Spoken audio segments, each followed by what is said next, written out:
Hey everyone, welcome or welcome back to my channel. I'm Gulnaz और now मेरा CUT का exam complete हो चुका है। मतलब दो दो दिन का एग्जाम मेरा हो चुका है कंप्लीट। तो 23rd को मेरा इंग्लिश का पेपर था और मैं आज आप लोगों को बताने वाली हूँ कि मेरा इंग्लिश का पेपर कैसा गया, किस टाइप का क्वेश्चन आता है, कैसे प्रैक्टिस करना है एंड ऑल। तो मैं हर एक चीज आप लोगों के साथ शेयर करूंगी। मेरा सेकेंड शिफ्ट में एग्जाम था, यानी 3 से 4। मेरा एग्जाम लिटरली मतलब ठीक गया, अच्छा ही गया है, उतना बेकार भी नहीं गया है, उतना अच्छा भी नहीं गया है।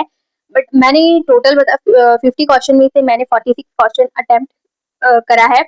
और आई जस्ट होप कि मेरा 40 तक तो सही, 40 प्लस तो सही हो ही जाना चाहिए। इतना मैं होप करके चल रही हूँ, क्योंकि क्वेश्चन लिटरली बताऊं तो इजी टू मॉडरेट ही आया था। बिल्कुल भी हार्ड क्वेश्चन मैं नहीं बोलूंगी। हाँ, कुछ कुछ क्वेश्चन था जो कि मेरे को हार्ड लगा और वो वोकैब का ही था। एंटोनिम्स एंड सिनोनिम्स वाला पार्ट मेरे को बहुत ही ज्यादा मतलब वो लगा। एक भी क्वेश्चन ऐसा नहीं था वोकैब का जो मैं पढ़ी हूँ। मतलब जिससे भी मैं पूछी हूँ ना, सबके साथ यही हुआ है। वोकैब जो जो पढ़ा है, जो जो पढ़ के गया है, उसमें से एक भी नहीं आया है। मैं इतना सारा इडम्स एंड फ्रेजेस पकड़ने के बाद सिर्फ एक ही इडम्स एंड फ्रेजेस आया था, जो कि मैंने पढ़ा था। स्पिल द बीन्स वाला वो था, और वो मेरे को आता था। और ऐसा मेरे को लग रहा था कि जितना भी मैंने वोकैब याद करा है time. Antonyms and synonyms, idioms and phrases and rearrangement, मतलब वोकैब का मैं जितना भी याद करी ना उसमें से सिर्फ एक आया है, सिर्फ एक। आप सोच सकते हो कि मैं इतने दिन से पढ़ाई कर रही हूँ, इतना सारा मैंने वोकैब याद करा है, बट उसमें से सिर्फ एक आया, इडियम्स का था, स्पिल द बीन्स, जो कि वो मेरे को आता था। और ये पी वाई क्यूज़ का क्वेश्चन है, पी वाई क्यूज़ में भी बहुत बार पूछा गया है ये, तो ये तो मेरे को ईजी लगा। बाकी अब सेकंड पार्ट में आती हूँ आरसी। तो आरसी कैसा गया मेरा? तो सबसे इजी, एक तो टाइम कंज्यूमिंग वो है, वो मैं मानती हूँ कि वो टाइम कंज्यूमिंग है थोड़ा। और और लेकिन सबसे ज़्यादा तुम्हें प्लस पॉइंट उसमें यही है कि उसमें तुम्हें नंबर इजीली मिल जाएगा।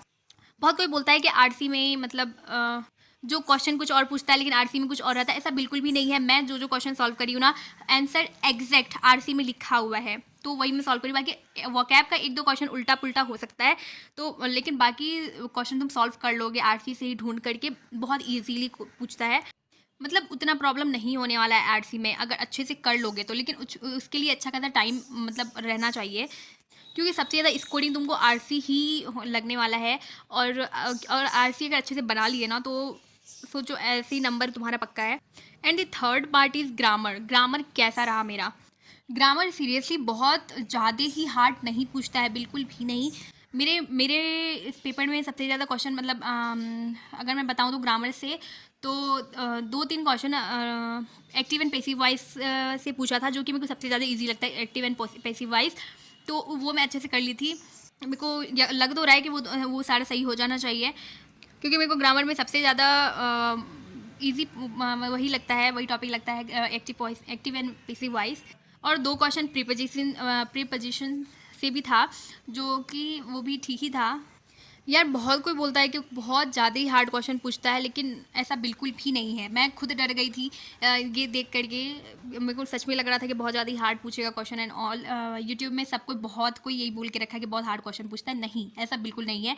अगर तुम पढ़ के गए हो ना तो तुम्हारे लिए बिल्कुल भी हार्ड नहीं होने वाला है। हाँ, वोकैब में सबका ही प्रॉब्लम होता है भाई, ये कोई अलग से नहीं हो तुम के तुम्हारा ही सिर्फ प्रॉब्लम होगा, ऐसा बिल्कुल नहीं है। सबका ही वोकैब में वैसा ही प्रॉब्लम होता है।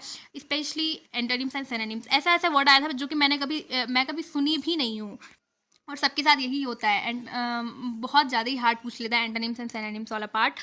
बाकी ओवरऑल अगर मैं अपना एक्सपीरियंस बताऊं कि कैसा रहा मेरा पेपर इंग्लिश का एंड ऑल, और कितना आ जाना चाहिए, तो कितना आ जाना चाहिए तो मैं एग्जैक्ट तो नहीं बता पाऊंगी, क्योंकि मैं 46 सॉल्व करके आई हूँ 50 में से। तो इतना तो ये पता है कि मेरा 46 सही नहीं होने वाला है, गलत तो होगा ही उसमें से, बट कितना आएगा वो मैं नहीं मतलब गैस भी नहीं कर पा रही हूँ।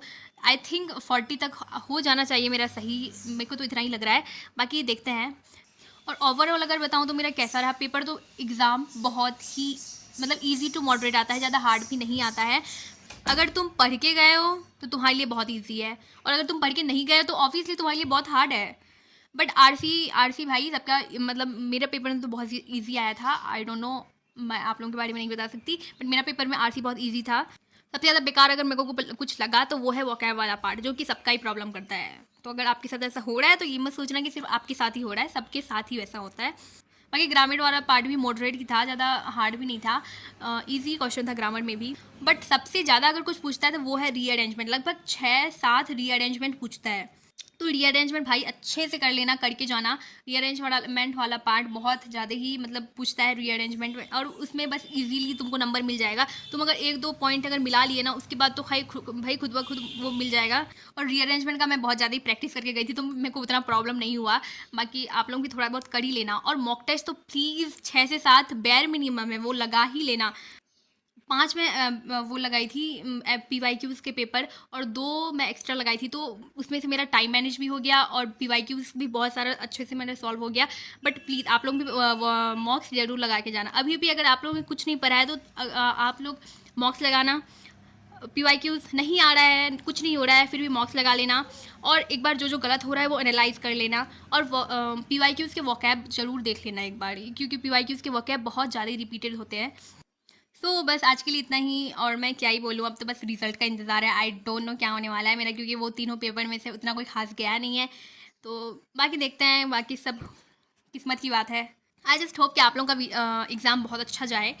बस आज के लिए इतना ही। Bye bye, love you all. Channel में नए हो तो प्लीज़ सब्सक्राइब कर देना, क्योंकि इसके बाद वाला वीडियो आने वाला है एक बहुत ही ज़्यादा इंटरेस्टिंग वीडियो, जो कि मेरे करियर गोल एंड ऑल उससे रिलेटेड है।